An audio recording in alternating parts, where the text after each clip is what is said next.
Bienvenidos, queridos y estimados oyentes de este podcast Un Café con Exacto. Le damos la bienvenida a este tercer episodio de este podcast junto con nuestro estimado Don Edgar. ¿Cómo está? Buenos días, Peña, ¿cómo estás? Muy bien, gracias. En el episodio pasado hablamos sobre varios tipos de compañías, de las estructuras legales, los LLCs, las corporaciones, small business. Pero ahora en este episodio, en este tercer episodio, vamos como que dar la vuelta al mundo, por así decir. Más o menos. Más o menos. Y vamos a hablar sobre un tema de actualidad que mucha gente en la oficina de Exacto Consulting han preguntado y han consultado con Don Edgar sobre algo que algunas decisiones que ha tomado el gobierno americano sobre las tarifas, los aranceles. Y yo creo que para que darle vuelta al asunto y vamos al grano, ¿no? Los aranceles, primero que todo, los aranceles han generado mucha incertidumbre, mucha especulación de las personas aquí en Estados Unidos, preguntando primero que todo si son buenas, si son malas, cómo nos afectan en nuestro día a día y si hay que tomar algunos pasos a seguir. ¿Usted qué nos dice sobre eso? A ver, obviamente los aranceles primero que todo son una decisión de orden político. Pero siendo una decisión de orden político, tiene una repercusión inmediata en el orden económico. Claro. ¿Por qué del orden político? Porque es una decisión que emana del Ejecutivo, en este caso el presidente de los Estados Unidos. Él decide ponerle aranceles o tarifas, tariffs como sería en inglés, al intercambio comercial con algunos países. El punto es el por qué llegamos a eso y por qué esos determinados países. Entonces ya uno tendría que recabar un poco más profundamente para entender la génesis, el origen de todo este problema, de todo esto que tiene más complejidad de lo aparente. Entonces, para retomar, ¿por qué se llega a ese punto? Primero, porque Estados Unidos tiene hoy en día un déficit comercial enormemente alto con algunos países. Para que ustedes se hagan una idea, Estados Unidos importa de China año tras año un valor de más de 450.000 millones de dólares. Escuchen bien ese número, más de 450.000 millones de dólares se importa de China y se exporta a China menos de 200.000. Si la memoria no me falla, estamos en el orden de los 168.000 millones de dólares. Quiere decir que todos los años Estados Unidos tiene un déficit cercano con China de 300.000 millones de dólares, 270.000 millones de dólares aproximadamente, año tras año. Pues eso en 4 años es $1 trillón. Y $1 trillón es demasiado dinero, y eso viene siendo así año tras año, año tras año. Y eso es solamente con China. Ahora, eso no incluye el déficit que se puede tener en la balanza comercial con el bloque europeo, con la Unión Europea, el déficit que se puede tener con Japón, el déficit que se puede tener. Entonces, a nivel comercial, Estados Unidos tiene una balanza deficitaria. ¿Qué quiere decir eso en términos económicos? Que de nuestra economía están saliendo nuestros dólares para financiar otras economías.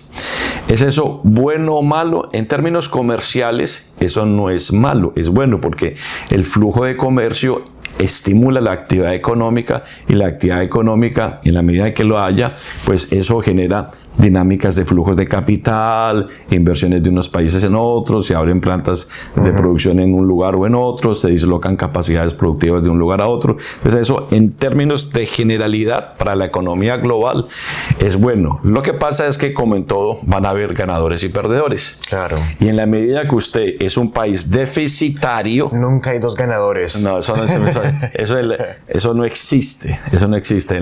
Eso es como un cara y sellos. O es cara o es sellos. O gana o pierde. Exacto. No hay opción de balanza media donde hay empate técnico, no. Entonces, en la medida que usted es deficitario, usted está en el lado de los perdedores. Entonces, usted puede ser deficitario un año u otro, pero cuando usted es sistemáticamente deficitario, como es la economía americana en relación, por ejemplo, a la economía china, eso termina siendo nocivo para la economía. Pero digamos, ¿en qué momento el gobierno estadounidense, si se puede decir así, decidió tomar esa actitud deficitaria? Es que para ir a la génesis de eso, ahí tocan tener unos antecedentes históricos. A ver, ¿por qué China llegó a esta capacidad de producción y esta posición dominante en el comercio internacional? Tan masivo, tan o sea, exactamente, de una forma tan exponencial, tan marcante. Y es lo siguiente, ¿qué pasa? Cuando se dio digamos, la retomada de relaciones políticas y económicas entre China y Estados Unidos, que eso fue en el gobierno del presidente Nixon, siendo secretario de Comercio el famoso Henry Kissinger, ellos fueron los que crearon toda la política de aproximación con China. Entonces, a partir de ese momento, China, que era un país enormemente atrasado en materia industrial, en materia tecnológica, un país enormemente pobre, era un país con unas...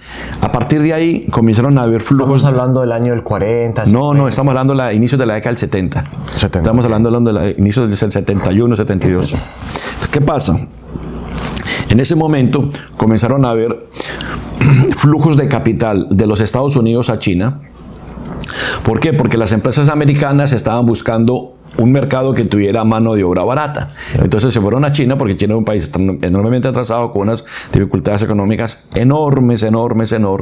Entonces, claro, los Estados Unidos, las empresas norteamericanas, la General Electric, las Motorola, las Sharp, todas esas compañías enormes, fueron y montaron fábricas en China. Entonces eso favoreció a China y eso provocó a lo largo de los años que comenzó a haber una explosión de inversión en China. Y esa explosión de inversión en China que comenzaron las empresas americanas, después fueron seguidas por las empresas europeas y después fueron seguidas por las grandes empresas y los grandes conglomerados económicos del mundo. Y entonces China se convirtió, en el lapso de 2 décadas, de década y media, se convirtió en la gran factoría del mundo. China fabrica hoy en día todo. Mire, un ejercicio que uno puede hacer: vaya usted a Walmart. Y yo le digo a nuestros queridos oyentes que nos ven y nos escuchan ahora, usted vaya a Walmart y procure, cuando vea cualquier artículo, procure el lugar de fabricación y usted va a encontrar que cerca del 90% de todo lo manufacturado que se produce y se vende en Walmart, Made in China. Pero eso no solamente en Walmart. Usted vaya a cualquier país de Europa o a cualquier país de Sudamérica, y usted va a encontrar lo mismo. China es hoy por hoy la gran factoría del mundo.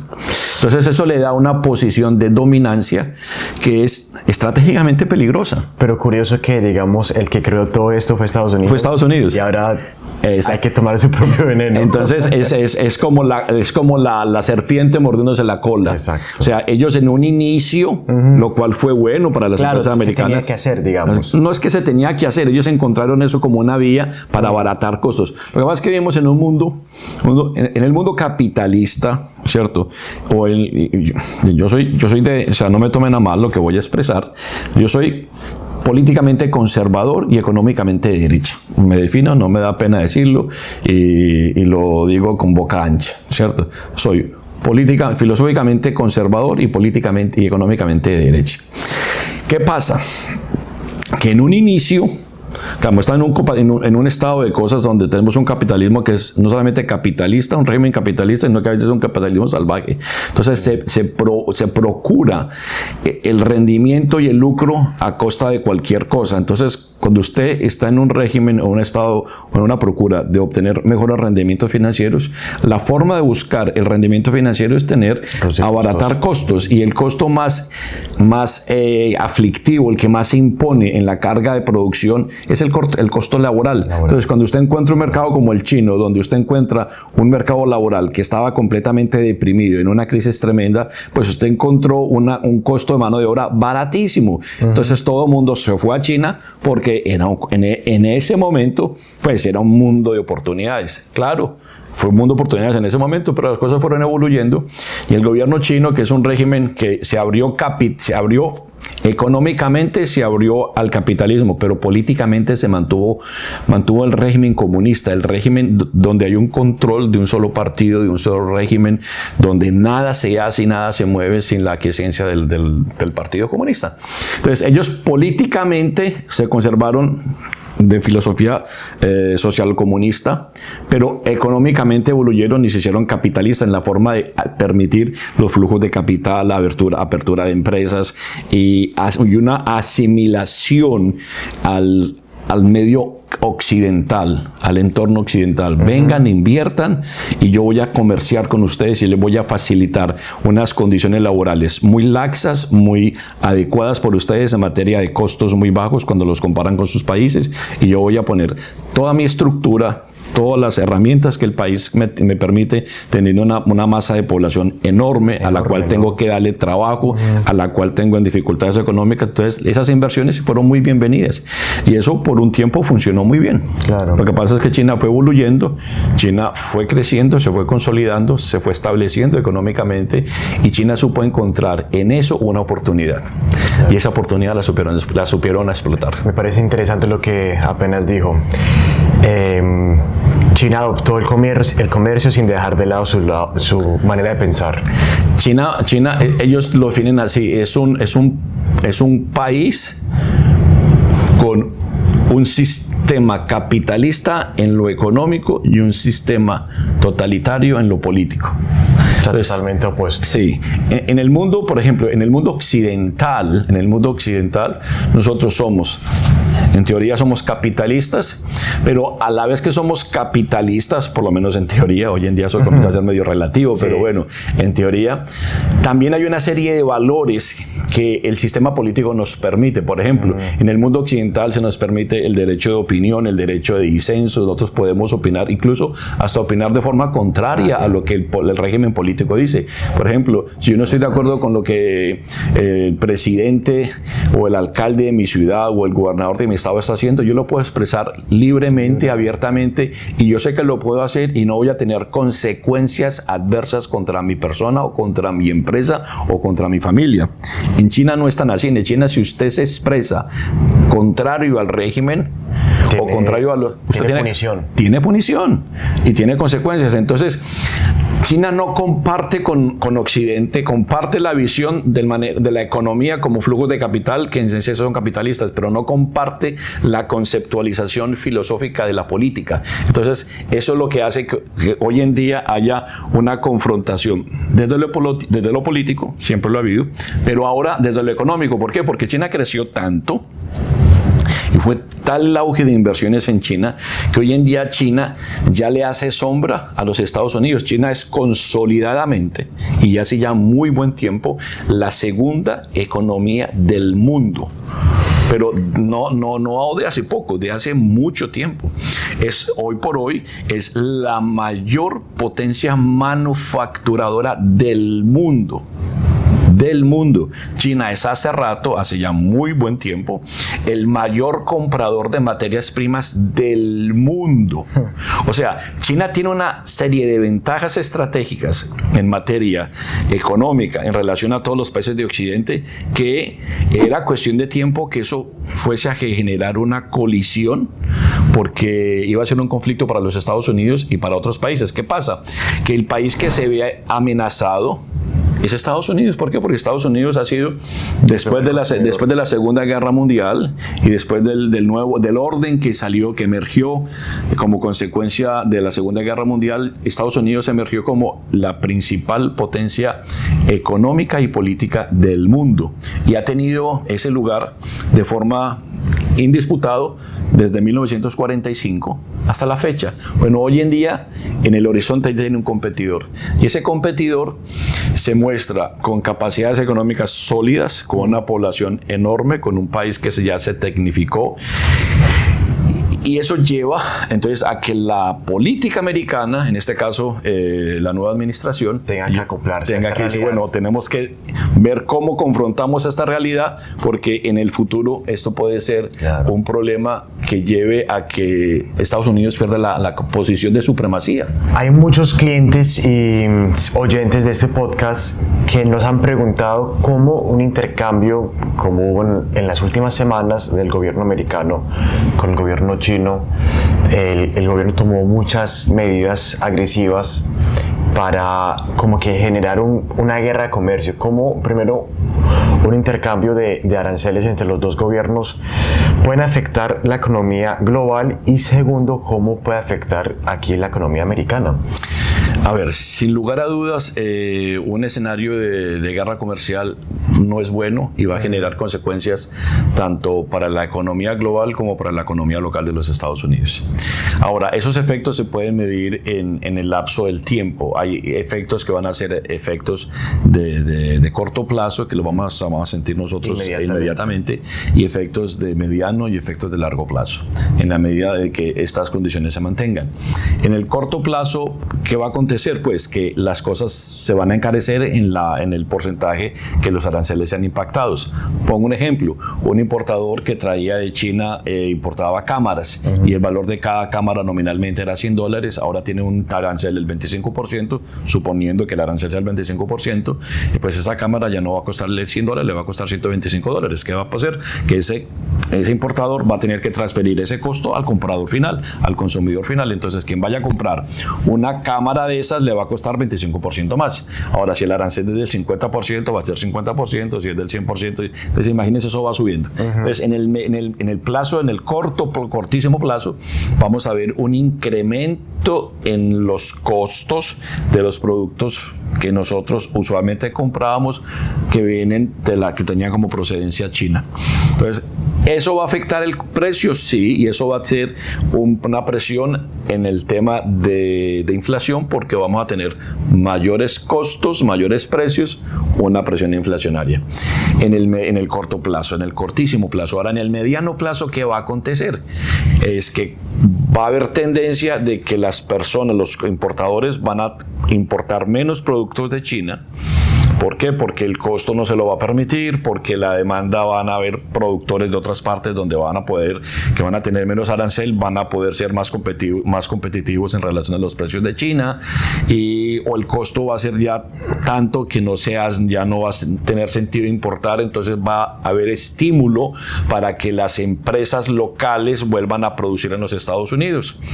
Entonces, en el mediano plazo, usted va a comenzar a neutralizar la capacidad productiva de un oponente, de un rival económico como es China, y usted va a poder generar condiciones para que, en teoría, el mercado local vuelva a desarrollar su capacidad manufacturadora. Y eso, en esencia, es una cosa buena, ¿cierto? Ahora, lo que no es bueno es que en la forma en que se hace, porque no hay ni gradualidad, son cosas que vienen como una especie de choque, un impacto. Sí, muy abrupto. Es muy abrupto, entonces no hay una gradualidad, y en la economía es como cualquier cosa en la vida, los procesos abruptos terminan siendo más riesgosos. ¿Qué pasa cuando usted va a hacer, por ejemplo, usted va manejando con su carro? Voy a poner un ejemplo. La economía es como usted ir dirigiendo, va manejando, y usted va a tener que hacer un giro. Y si usted, a medida que usted hace el giro a mayor velocidad, tiene mayor posibilidad de salirse de la vía, o incluso de estrellarse, de perder el control del vehículo. Entonces, aquí estamos haciendo un giro a alta velocidad. ¿Por qué? Porque no ha habido gradualidad. Entonces, los chances de que... Y el giro que estamos haciendo no parece 90 grados, sino de 180. Parece un giro riesgoso, ¿no? Entonces, yo pongo una metáfora, porque en la vida todo tiene, quieralo o no, hay asimilaciones mediante los cuales ciertas cosas tienen que hacerse con un determinado proceso que permita que las cosas vayan entrando dentro de un flujo normal y natural. Esto ha sido una cosa abrupta, de ayer para hoy, pum, aranceles 25%, no, que me pusieron más de 50, no, 50, no, 100. O sea, eso, la economía no tiene forma de digerirlo. Entonces, eso genera un conflicto, genera un caos. Entonces, hemos vivido en una sociedad, por lo menos después de la Segunda Guerra Mundial, donde el sistema político y el sistema económico era un tanto predecible, porque había normas, habían leyes, habían regulaciones, y todos estábamos sujetos a esas normas, leyes y regulaciones. De un momento a otro, ese ecosistema de normas vuela por los aires, y hoy en día ya es una lucha donde ya el uno le impone al otro, el otro contrarresta contra el otro le contraimpone al otro, entonces el otro vuelve y reacciona y le sube más. Eso hace que el comercio, llega un punto en que el comercio se hace tan inestable, tan impredecible, que los agentes económicos quedan en stand-by. No sabe que esto está muy riesgoso, yo me salgo yo paro a ver en qué va a terminar esto. Entonces, eso es la inestabilidad. El mayor enemigo de la economía se llama incertidumbre, falta de confianza. Y esto lo que produce es eso, incertidumbre y falta de confianza. Y eso es devastador para la economía. Y esa incerteza y lo que usted dijo, los precios subiendo, genera inflación. Claro. ¿Cómo nuestros oyentes, cómo nosotros nos podemos primero preparar para eso? Si se puede preparar. Y si hay manera de prepararse, ¿qué pasos a tomar? Y si hay inflación, ¿qué hay después? ¿Una recesión? A ver, aquí hay, esta pregunta, por así decir, tiene varias capas dentro de las cuales entran a generar la respuesta, el cuerpo final de la respuesta. Si yo fuese un dueño de negocio o yo fuese un padre de familia y que tengo a mis hijos en la universidad, otros hijos más pequeños en el yendo al colegio, que estoy pagando una hipoteca, que tengo, en fin, las obligaciones que tiene todo padre de familia, que tiene toda persona del común, yo le diría lo siguiente. Primero, traten en la medida de lo posible de estar bajos de deuda. Traten de endeudarse lo menos posible. Si ya lo están, traten de amortizar y de pagar las deudas de la forma más breve, lo más breve posible. No se endeuden. Traten de estar libres de obligaciones financieras en la medida de lo posible. ¿Por qué? Porque en la medida que el entorno financiero y el entorno económico se complique, esto va a ir generando una repercusión y una consecuencia en la capacidad financiera en la capacidad de los países y de las entidades financieras para otorgar créditos y para la gente poder tener flujo de caja. Entonces, si usted es dueño de un negocio, lo más importante es tener flujo de caja. Y el principal enemigo del flujo de caja es la deuda. Entonces, si usted está endeudado, su flujo de caja es malo o es negativo. Entonces, para que su negocio funcione, usted necesita tener un buen flujo de caja. Un flujo de caja por lo menos aceptable. Por lo menos que llegue a un balance de break-even. Si usted ingresa por lo menos lo mismo que está saliendo, no está en deuda. No está en deuda. Lo ideal es que usted tenga un superávit, que tenga un factor positivo. Pero por lo menos estar ahí. ¿Qué pasa? En los días de hoy, tanto los países como las familias, como las empresas están no endeudadas, hiperendeudadas. Están quebradas. Están quebradas. Para que la gente se haga una idea, a nivel de países, por ejemplo, Japón, la tercera economía del mundo, tiene un factor de deuda versus su Producto Interno Bruto del 250%. O sea, Japón se debe 2 veces y medio, tienen deuda en relación de lo que produce. O sea, técnicamente es un país que está quebrado, porque toda persona que debe más de lo que gana, pues está quebrado. Eso es Japón, la tercera economía del mundo. Ahora, nosotros aquí en Estados Unidos no es que estamos mucho mejor, estamos un poquito menos peor, pero no estamos bien. Estados Unidos tiene un factor de deuda de casi 1.3 veces el Producto Interno Bruto. Y así sucesivamente. ¿La deuda fiscal está alrededor de cuánto? Está en cerca de 36 trillones de dólares. Y hablan de bajar la deuda como si fuera... No, pues la deuda es que hoy en día, solamente los intereses de la deuda que tenemos ya es superior, ya es más elevado que el presupuesto del Departamento de Defensa. O sea, el Pentágono tiene un presupuesto más bajo que lo que es la obligación del gobierno en pagar intereses de la deuda. Solamente intereses, no estamos abonando un peso, es solamente el contributo de los intereses, para que usted dimensione la magnitud de la deuda. Pero eso no solamente los estados, las empresas están endeudadas, las familias están súper endeudadas. Hoy en día la mayor tasa de deuda del Estado de los Estados Unidos es hoy en día. La tasa de default, o sea, de incumplimiento de pagos de obligaciones financieras está altísima. Y usted comienza a ver todos los elementos constitutivos de lo que es el factor de deuda. Entonces, los préstamos educativos están altísimos. La deuda corporativa, que sea la deuda que las empresas tienen, está muy alta. Los países están endeudados en grado sumo. como consecuencia de la pandemia y con la intención de salir de la pandemia, los gobiernos lo que hicieron fue que imprimieron demasiado dinero, imprimieron y daban dinero a las familias, a las empresas, préstamos que supuestamente de condiciones blandas, y eso lo que provocó fue que elevó las condiciones de endeudamiento de una forma brutal. Y eso fue hoy en día a consecuencia de eso es la inflación que hemos vivido después. Entonces, si a eso usted le suma una guerra comercial, imagínense ese cóctel. Venimos saliendo de una inflación alta por todo el tema, lo que fue la situación del COVID. Ahorita una incertidumbre económica por una guerra comercial. Nos suben los precios por las tarifas. Entonces eso va a ser un estímulo para la inflación. Imagínense, es un efecto dominó. Es un cóctel, pero absolutamente nocivo. Bueno, ya saben, si quieren un remedio contra ese cóctel, agenden su consulta gratis con Don Edgar.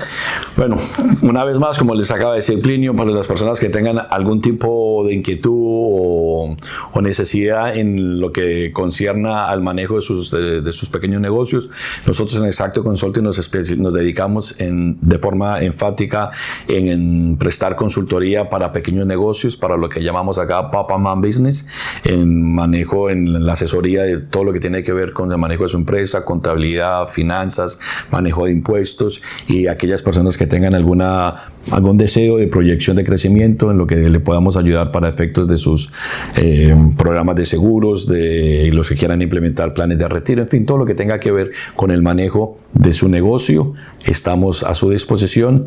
Nos pueden localizar acá por medio del chat, nos pueden dejar sus preguntas y con todo gusto aquí vamos a responderles. No solamente en el chat, en las redes sociales, síganos, comparten este video, suscríbanse al canal y hasta la próxima. Buenos días.